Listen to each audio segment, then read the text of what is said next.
Good evening. This is a commencement address to the seniors in the class of 2020. Now, I have a speech prepared, but I'm going to go off script sometimes and just ad lib. Every challenge in life has a gift for us. The gift may not always be obvious. Sometimes you have to look for the gift, but just know it's there. And in this challenge that you face, this challenge of accepting this milestone in your educational journey, without the tangibles of a prom or a graduation on stage, know that there still lies a gift in this for you.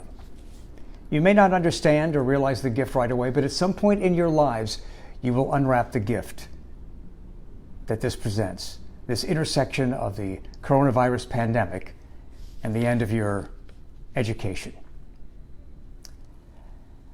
My name is Scoot, and for those of you who don't know me, I'm a radio talk show host. And I've been in this business a long time. I'm also very active with videos and social media. Some of what I do goes viral, and people react to what I do on my radio show, WWL, AM, FM, and radio.com, and on the Scoot on the Air social media, YouTube, Facebook, and Instagram. Sometimes the reaction is positive. Sometimes it's negative, but people react. Before I share my thoughts with you about this moment in your life, I think it's important for you to know a little bit about me, because every story is defined in part by the storyteller. I've been in radio a very long time.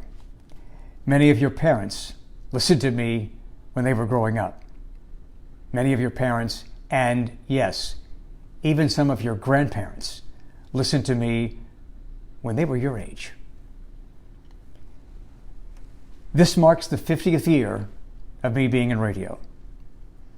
And I continue to evolve every day. I look forward to every show. Some shows are tougher than others, but I look forward to every show.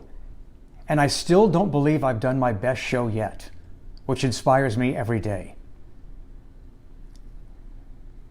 They say that a truly happy person is a person that has a hard time distinguishing between work and play.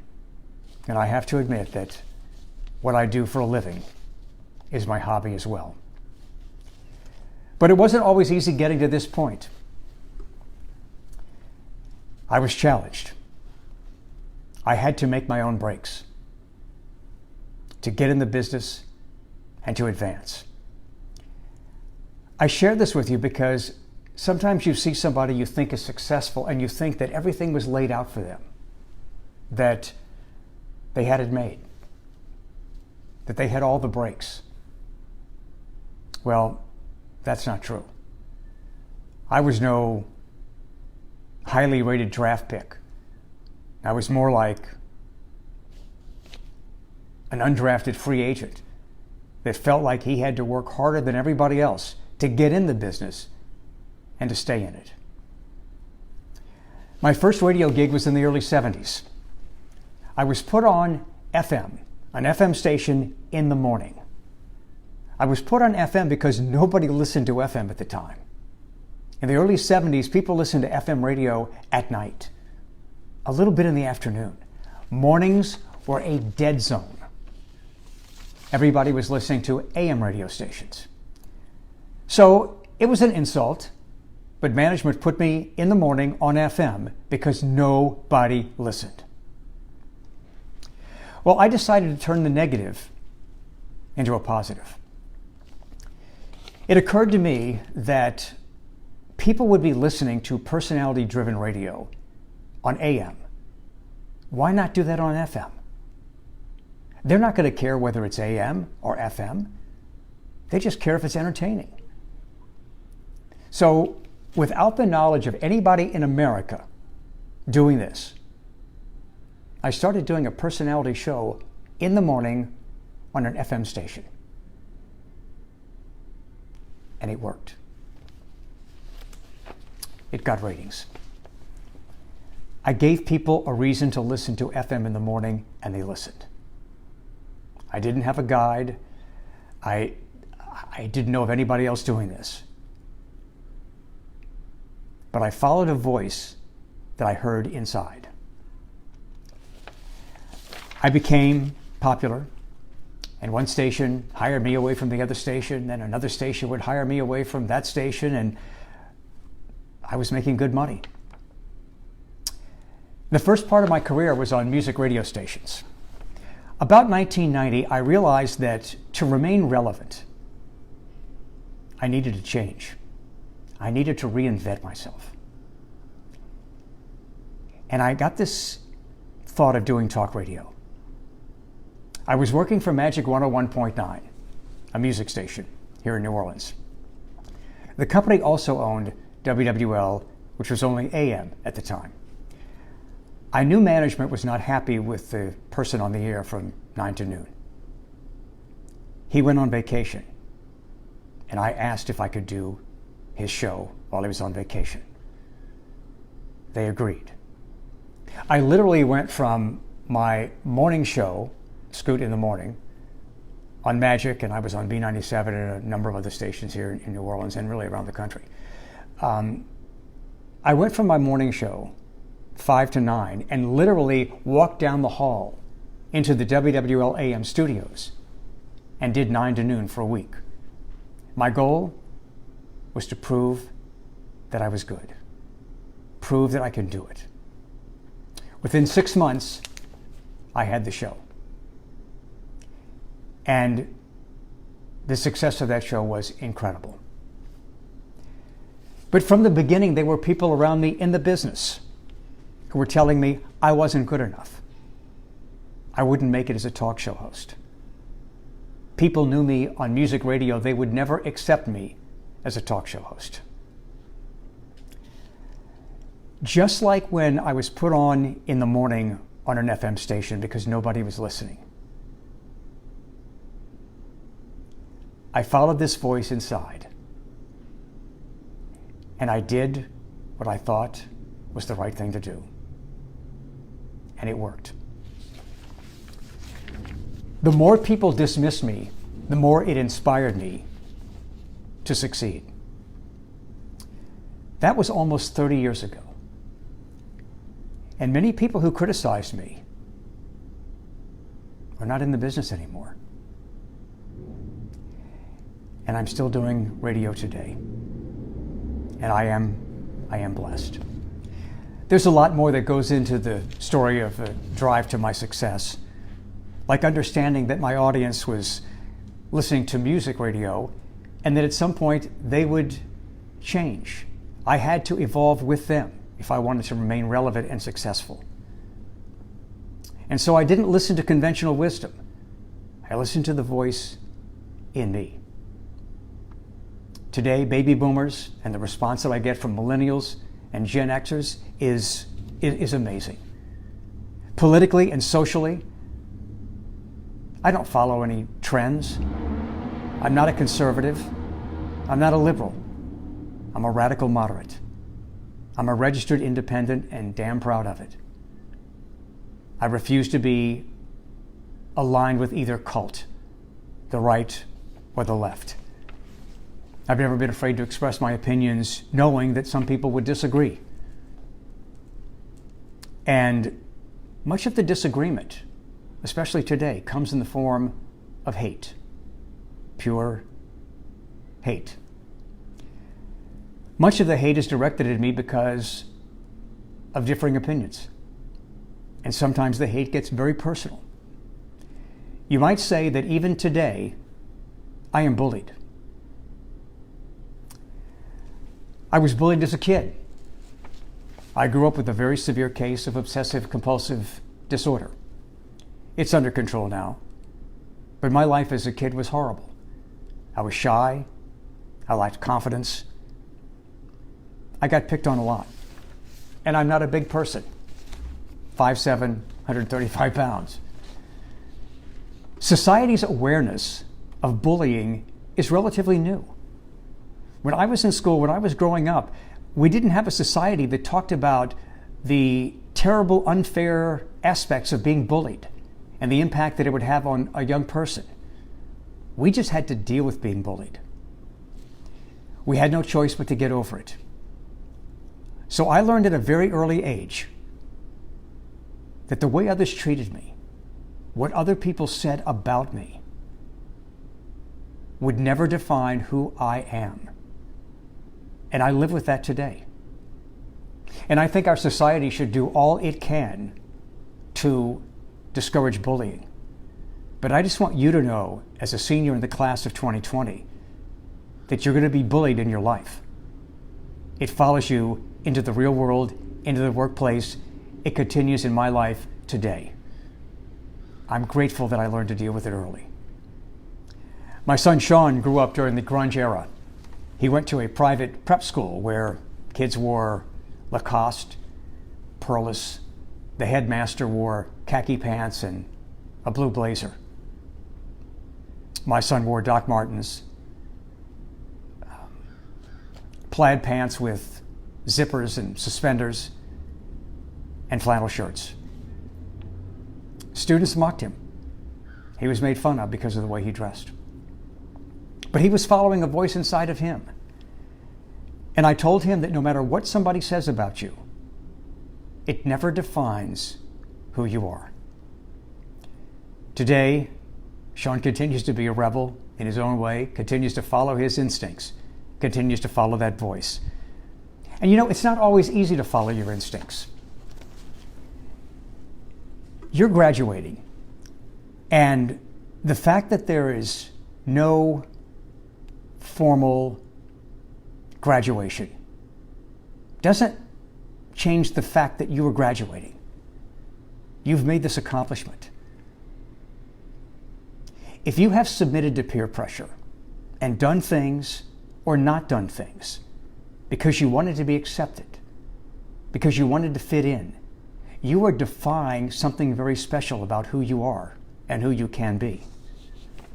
Education is a wonderful thing, and you can learn a lot during your school years. But know this: school cannot necessarily teach you how to stand out. School cannot necessarily teach you how to be a success.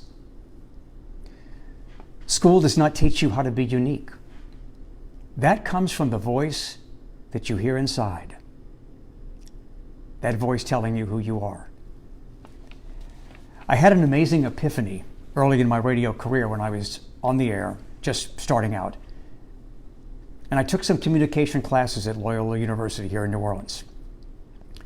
What I was being taught was different from what I realized I needed to do on the air.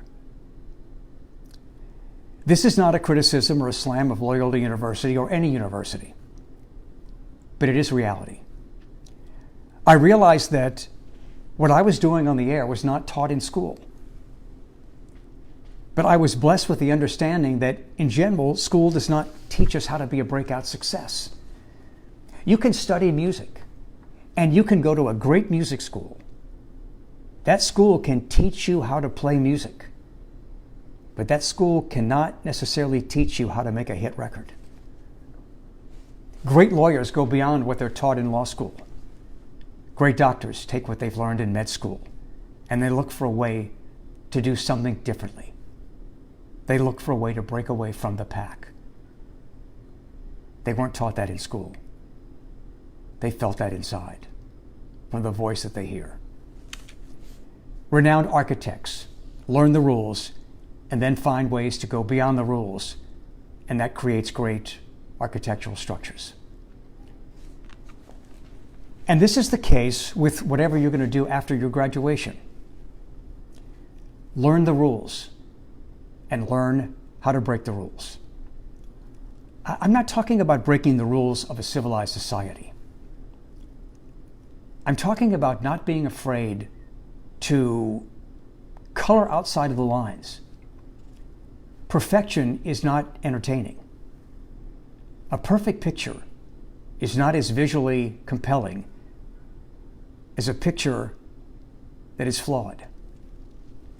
And that also goes for anything in life, even videos or anything that you do. Perfection is not entertaining. The class of 2020 is graduating during the most politically divided time in our modern history.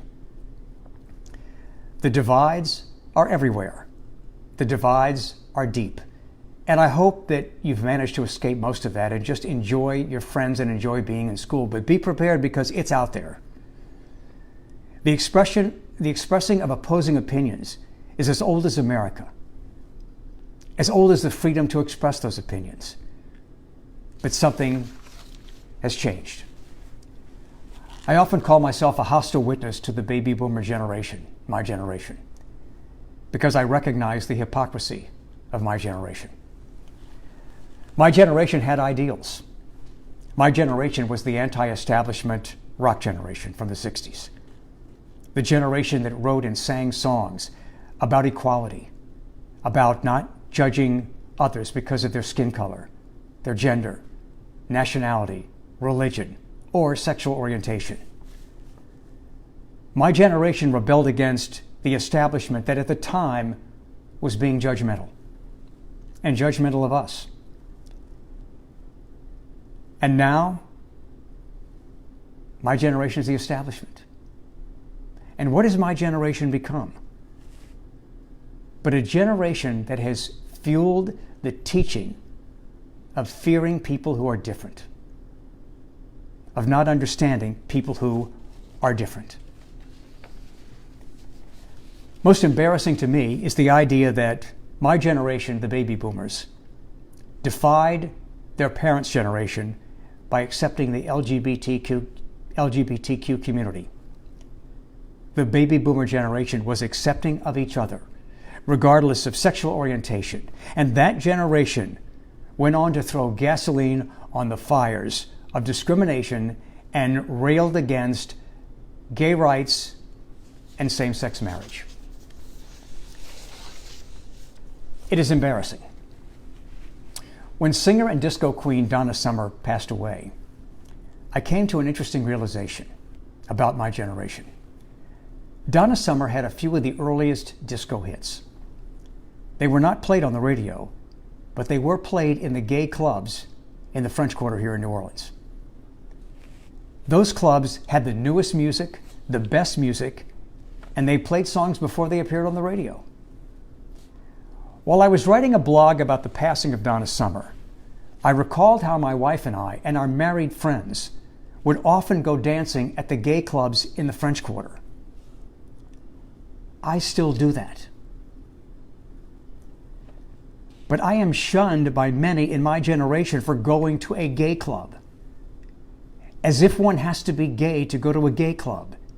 As if going to a gay club makes you gay. Why did my generation change? Why the judgment? Why the shunning of somebody who enjoys the atmosphere of a gay club, or any club for that matter? It didn't used to be this way, but it was that way now. There were many baby boomers just like me, but the collective image of the boomer generation has changed from being inclusive to being harshly judgmental.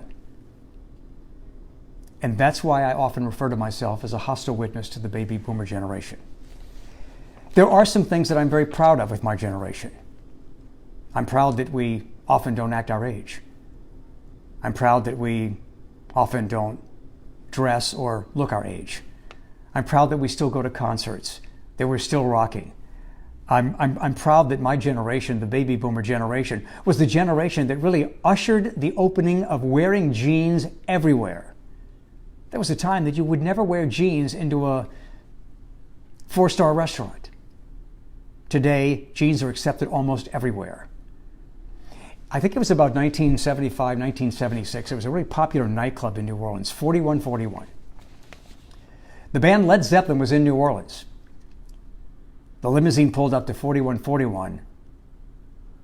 They were denied admittance because they were wearing jeans. So my generation did pave the way for the acceptance of jeans almost everywhere. When it comes to judgment of others, I'm secure with who I am, and I hope you're secure with who you are. And don't let people talk you into fearing something that is an irrational fear. The hysterical panic over the concept of same-sex marriage, to a large degree, was from a generation that was once accepting. And so that has now become a microcosm of the baby boomer generation and how it has changed over time. I hope you don't change. I hope as the class of 2020 goes on, I hope you don't change. Don't let the establishment today tell you that you will change too. And they changed because they were mature and because they realized what was really important in life. Once you leave the idealistic world of education, you don't have to totally change. There will be some things that you will come to realize, and you will change. But stay true to who you are, especially when it comes to being non-judgmental. And I see that so much more in a younger generation than in my generation. And again, I know where my generation started, and that's what's sad to me. Politically, much of today's establishment cowered to the status quo of society. I have faith that my generation has taught you not to do that. The class of 2020 has their share of criticism of the way things are done by the establishment today, for the way society judges, and for the importance placed on false prophets and material wealth. You have a right to criticize. I hope you go forward and hold true to your beliefs, the beliefs that were born in your innocence. I hope you go into the world and fight for a greater America, because there are some things about America that need to change. I want to leave you with this thought. I mentioned earlier that we all hear a voice inside. It's a voice that only we can hear. It's a voice that is easily muted by the noise of society's striving for status quo. But that voice is unique to you. Listen to that voice that only you hear. It's there. And as time goes on, it will get louder. And it's tough because sometimes that voice will disagree with peer pressure. I suggest you follow the voice. Your greatest responsibility to the world is to be the unique person that you were destined to be. We're all born with special talents and destiny. But peer pressure and the desire to be accepted by many can dissolve our destiny. Most people don't have the courage it takes to follow that voice that's telling them who they are. Most people don't have the courage to live the life that they want to live, to dress the way they really want to dress, to act the way they want to act. And I'm not talking about antisocial behavior. I'm talking about just being who you are, from sexual orientation to just who you are. And if you don't know what career paths to take right now, that's okay. Keep trying things and find the things that motivate you and agree with the voice that you hear. And don't be afraid to change. If you're so strict in what you want to do in life, you're going to miss some doors of opportunity that will open up along the way. When a door opens, peek inside and then decide whether to go in. It's natural to have dreams about where you want to be in life. And with those dreams comes this imaginary path that you think it's going to take to get you there. Instead, envision where you want to be in life. Envision that you're already there. Now look back and think about what it took to get there, and then start doing the things that it took to get there. I know this is a difficult time for you. You fantasize about graduation, about walking across the stage and receiving your diploma. And you visualize the recognition that you will get of this accomplishment as you walk across the stage. That will not happen for you because of the COVID-19 crisis. But rather than think about this as something you've lost, think about what you've gained. You've gained a unique distinction that will follow you for the rest of your lives. You will always have the distinction of being that class of seniors that had to deal with the coronavirus pandemic.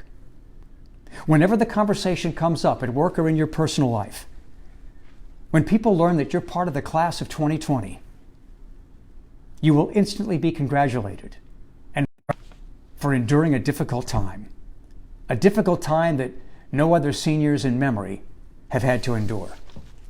People will forever talk about you and how hard it was for you to deal with what you are dealing with right now. And people will give you credit for surviving. And if you make it, if you turn into something in life, they will give you credit for having gone through this and what it did for you. Wear the title of the class of 2020 as a badge of honor that says to the world, you overcame adversity. You didn't ask for the challenge, had no choice in what you faced, but you chose how to face it. Let your challenge give you confidence. Let it manifest a sense of victory. You could choose not to feel sorry for yourself. You could choose to feel great about yourself every day. Now, go forth in the world with a sense of confidence. Go forth with the goal of being a generation that makes a difference, that does not give up fighting for the things and the life that you feel are important. Make your mark on the world. And I'd like to quote a line from a song. It was a 1998 hit, Closing Time, by the group Semisonic. And the line is, every new beginning comes from some other beginning's end. For some of you, this is the end of your formal education journey. For others, it's a step forward to more education. But for all of you, this moment marks the end of an important chapter of your life. But it's only a chapter early in a book that is yet to be written. As you put the innocence of these school years behind you and you move into real life, do not be jaded. I will tell you now, life will disappoint you. People will disappoint you. And life isn't fair. Remember that. Life isn't fair. And you can whine and complain all you want about what you don't have or about what life or society did to you, or you can pick it up from there and you can beat it. Don't sit and wallow and feel sorry for yourself. There's power in victimization, but there's also power in refusing to be a victim. And I guess I want you to remember another thing, and I'm living proof of this. You never really have to act your age. And finally, as of right now, start listening to that voice that you hear inside, a voice that only you can hear. That voice that will always tell you who you are and who you can be. You are the author of a book that is just about to be written. The first chapter's been written. It's a book that has the potential to be a bestseller. A book that others will want to read and learn from.